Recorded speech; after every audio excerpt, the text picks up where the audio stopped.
This is the Perfect Pup Podcast, helping you build a better relationship with your pup, presented by Pupford. Hello, pup parents, and welcome to today's episode of the Perfect Pup Podcast. My name is Devin. This episode, we're covering probably the most important behavior you can teach your dog, and that is recall or come when called. This behavior not only gives you peace of mind, but truly can keep your dog safe. So we're going to dive into what recall is, why it's important, and then 7 different tips, tricks, techniques, games that you can do to make your dog's recall extremely reliable. And I'm also going to give you a quick story that will hopefully help you take your dog's recall to the next level. I found a way to take my dog's Scout's recall from about a 5 out of 10 to basically a 9, bordering on 10 out of 10 with this one simple trick. So be sure you stick around for that. Let's get right into it. First off, we have to talk about what recall is. So we're on the same page, okay? Recall is you call your dog and they come back to you. It's that simple, right? More complex answer is that they do that every time, no matter the distance and no matter the distractions. And that's really where recall goes from, yeah, it's something my dog's okay at, to my dog is reliable and consistent and it takes a lot of time. Why is this behavior important? First off, safety. Your dog, if you're going to let them off leash, whether it's an unfenced area or a fenced in area, there are different things that can cause harm or danger, or things that you're going to need them to stay away from. You know, if you're walking and you see some glass, you can call your dog to you to make sure they don't walk towards that.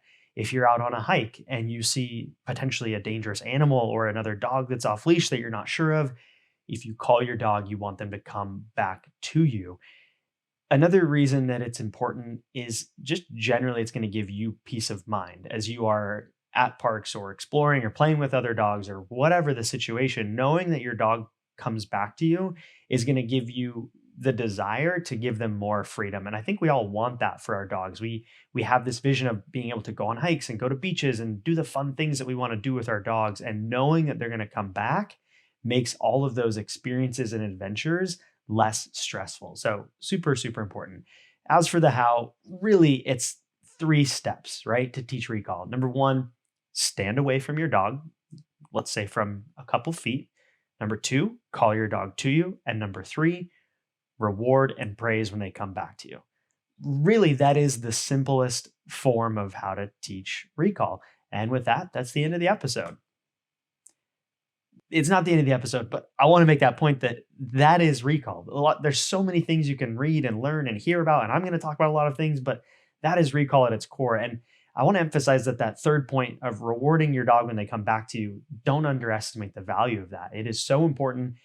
You know, things that are reinforced are repeated. That is dog training kind of boiled down into one sentence. So if you want your dog to come back to you, every time they come back to you, they need to be rewarded, especially in the early stages. And we'll talk about phasing out treats, but in the beginning with training your dog, you need to reward them every time they come back.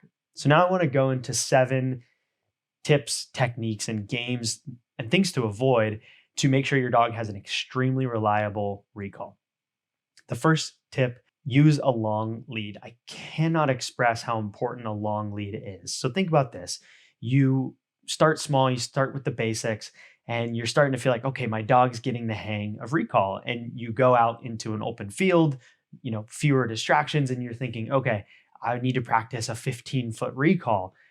You normally have a 6-foot leash. So what do? Do you just let your dog be 15 feet away from you and hope that they're going to come back?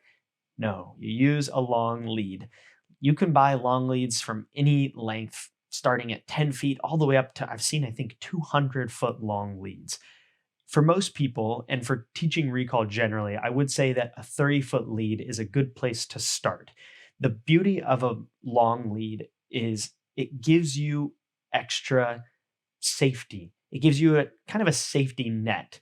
Think of it as training wheels for your dog's recall.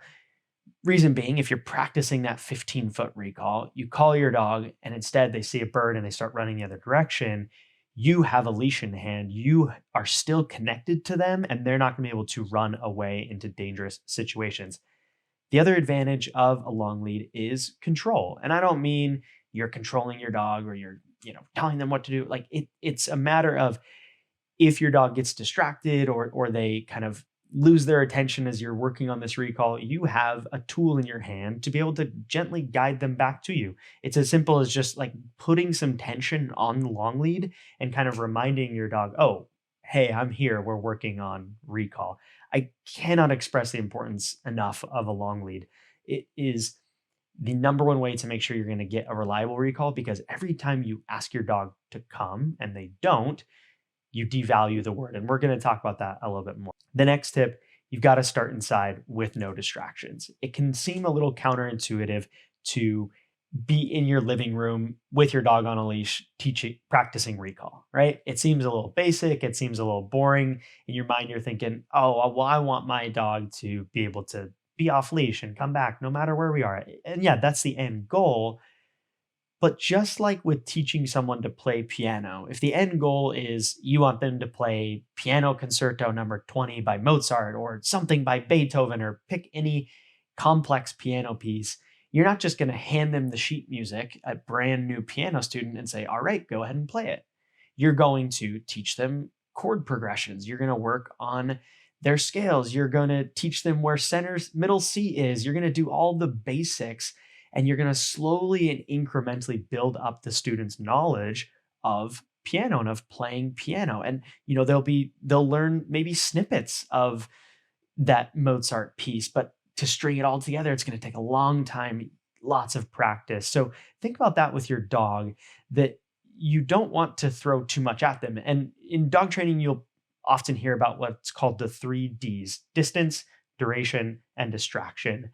The duration is slightly less relevant for recall, but the first and the last of distance and distraction are extremely important. As you are adding on to the 3Ds and you are working on those incremental increases, it's important to remember that you should only do one at a time. So if your dog really has 6-foot recall down inside the home with no distractions, you don't want to just go outside and go straight to 15-foot recalls in a busy park. You would want to take it one factor at a time. So you'd want to say, okay, I'm going to go in maybe my backyard and I'm going to keep the distractions as low as I can and incrementally work up from 6 to 10 to 20 to 30 feet. And then once my dog's comfortable there and showing reliability, then I'm going to start to add distractions. Then you can go to a busier park, or then you can, have other people in there trying to distract your dog, or noises, or whatever it is. It's just take it one piece at a time. Really, the goal with recall is to set your dog up for success. And that leads to the next point, which is don't ask too much of your dog. If you have a brand new puppy and you're having a puppy play date and it's time to go and you want to call your dog to you, come here, Scout, come here, Scout. And the odds of your dog listening are likely low because the distractions are high. They're having a lot of fun. And if they're a puppy, they probably don't really have a strong foundation for recall. Every time you ask too much and your dog doesn't come when you ask them to, you're devaluing your recall word. And we'll talk more about recall word, recall cue in a little bit, but you need to remember that really you're just trying to tip the scales of every time of creating more instances where you call your dog back to you and they do come to you. Because every time they don't, there's this reinforcement of, hey, I'm playing with my puppy friend, my human called me, I didn't go back and nothing happened. And so they make this connection of, well, I'm still getting what I want, which is playing, and I didn't have to go back to. Remember to be careful with the instances in which you ask for a recall, especially if you don't believe your dog is going to come back to you. That leads to the next point of every recall needs to be a positive experience. You see so often, again, you're out at a puppy play date and you call your dog to and they come and you're so excited and then you leash them up and you leave and the fun ends. Or you are in your home and you call your dog to you and they come like such a good boy or girl and then you start clipping their nails. There are plenty of other examples, but what you're doing is inadvertently you are creating not the association that you want. You want the association for your dog coming back to you to be only positive things. In those instances, like with needing to trim your dog's nails or a puppy play date is ending, it's better to just go to your dog and get them and go from there versus calling them to you, maybe giving them a treat, maybe you don't even have one with you, and then you're going to start doing something they don't like. Those associations are real, and you want to keep the association of coming back to you. It should be a party. It should be the most exciting thing that your dog can look forward to. Really, really so important to keep each recall a positive experience. And one note on this, that I had an interesting learning experience from Tracy Madsen, who's been on this podcast before. Someone asked her the question, what do you do if you call your dog and they run off and they go somewhere else and then they come back? You're probably mad, you're wanting to curse at them, you're really frustrated. But she said, even in that moment, when your dog does finally come back to you, you need to reward them. Because if they come back to you and you scold them, it's difficult for them to make that connection that it was them running away, that's what they're getting in trouble for or getting scolded for. Whereas what's happening in their brain is they came back to you, and kind of the next thing that you do is going to dictate the association. It's going to dictate how they learn in that instance. And so even when your dog comes back to you, Tracy told a funny story of, if you want to swear and be frustrated, you can do it, but you got to do it in your high-pitched, happy, fun voice so that your dog thinks that you are happy, and you still need to reward them when they come back to you. And I know that there is definitely nuance to those situations, but just remember, keep those experiences as positive as possible. So the last couple tips, I want to talk about a few things that will really take your recall from this kind of boring, repetitious type training, because again, it is a little bit boring. It's like, call your dog to you, go walk away again, stay, come. It can get a little bit boring, and I think it can get boring for our dogs. So try playing some recall games. Here's a few games that you can play. The first one is the bounce back game. I really like this one because it teaches your dog that the best things are happening when they come back to you. So start with your dog on like a 6-foot leash, take a few steps away from them, call them to you, mark the behavior. So that means, when your dog comes, you say yes or good or use a clicker. And then instead of just handing them the treat, toss the treat a few feet away. They have to go run to get it. And then as soon as they are away, grabbing the treat, you then call them again. They come back to you, you mark, you reward, you toss the treat away again. So what it's going to do is eventually your dog will start to anticipate, like, oh, I'm going to go get this. And then the next thing they want to do is come back to you. It just creates this really positive association that the good things are unlocked when they come back to you. Another game you can play is hide and seek. I used to love hide and seek as a kid, played it so much, and it's fun to play with your dog as well. Again, it makes it something that's kind of boring and turns it into a fun game. Pretty simple to play. Get your dog into a sit, stay. If your dog doesn't have a strong stay, you can enlist a second person to help you with this. Get your dog into a stay and then go hide somewhere else. You can go behind a door, you can go into a closet, you can just go somewhere that's not right in front of your dog. It's not important that you're extremely well hidden. What's important is you walk away, you go to a different place in your home or your yard, and then you call your dog to you. And it's fun. They get excited. They want to come find where you are. Our dogs love us. They want to know where we are. And so they're going to come running and looking for you. And then when they find you, you mark and you reward that behavior. And then you just keep playing that. Again, it's simple, but it's fun. The third game is what I call the round robin game, similar to Monkey in the Middle. Basically, you can get 2 people. You can do it with a group of people as well. Go out into your backyard, or you could play this in your living room even, but have your dog sit next to you and then have the second person call your dog. When they come to that person, they're going to mark and reward. And then you're going to do the same thing. It's just kind of this back and forth.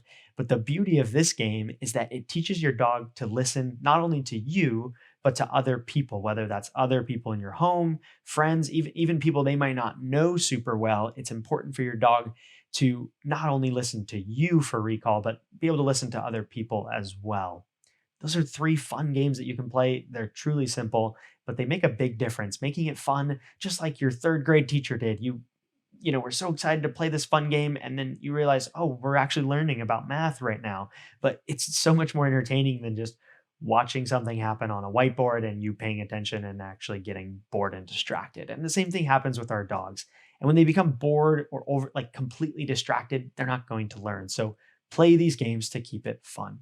And the last tip, this is what took my dog's Scouts recall from really like a 4 or 5 out of 10 up to like an 8 or a 9, really in a short period of time. I would say like a month or two. So we really struggled with Scout's recall. She loved to go chase after things. She just isn't much of a Velcro dog. She wants to be on her own. She wants to be exploring.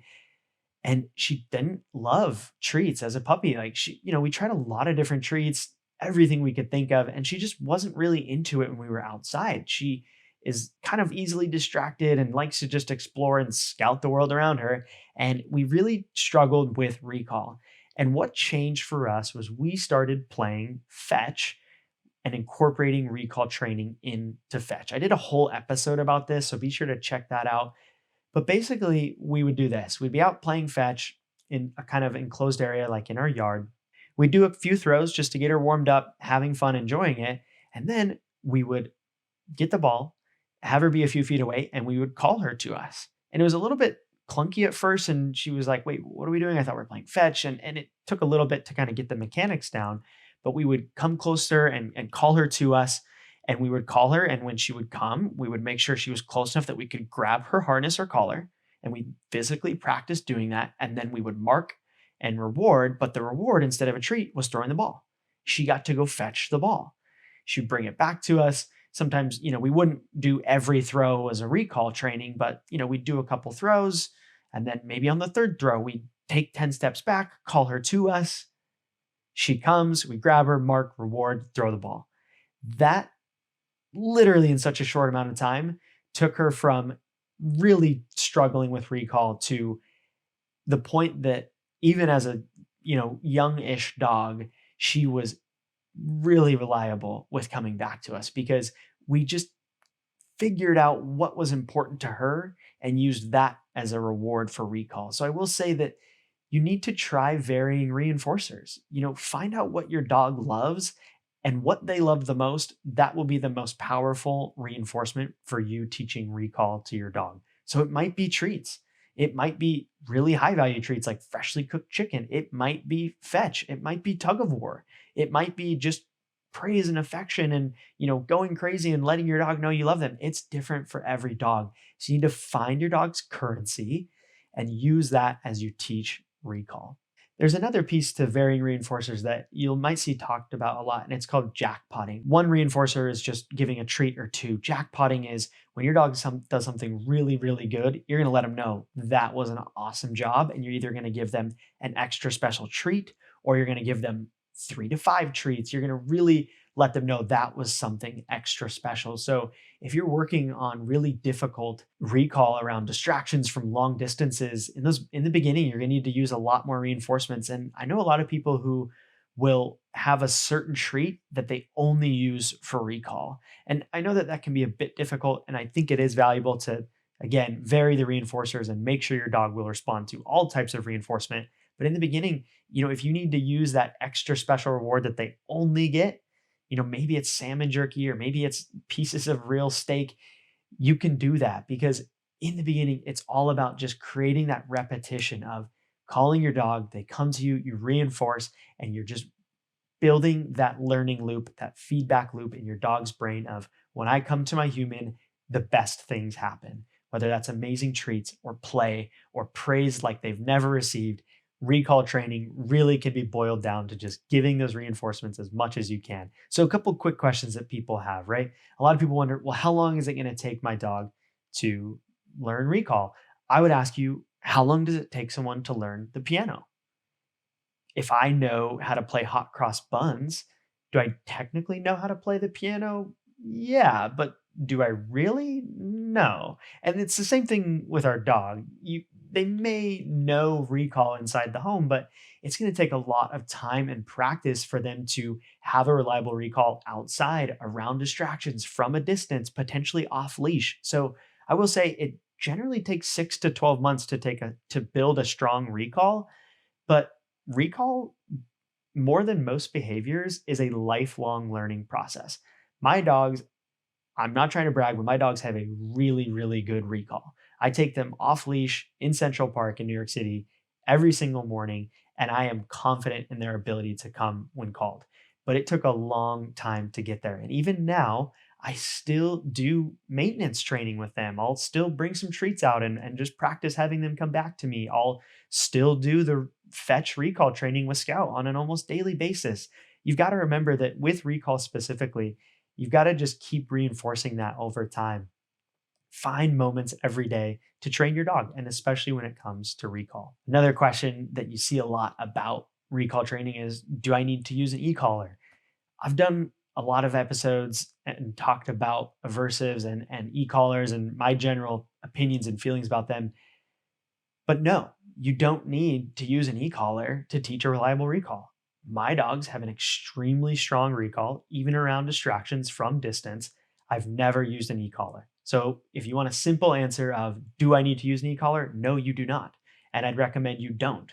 And if you're on the fence about it, I highly recommend you go listen to my episode about Lima dog training and the humane hierarchy and why you should not use an e-collar. And the final question that you see a lot with recall training, can you teach an older dog recall? Well, the simple answer is yes. The longer answer is it'll take more time. It'll be more complex, and you'll probably have to untrain some quote unquote bad behavior. You can teach any dog recall by applying a lot of these techniques that we've talked about. I hope you learned something. I hope that at least one little nugget of information has sparked some thoughts in your head on like, okay, this is how I'm going to really take my dog's recall from a 7 out of 10 up to an 8 or a 9, where I can feel confident with having them off leash. Remember, it takes time, it takes repetition, and you need to keep every recall as positive as possible.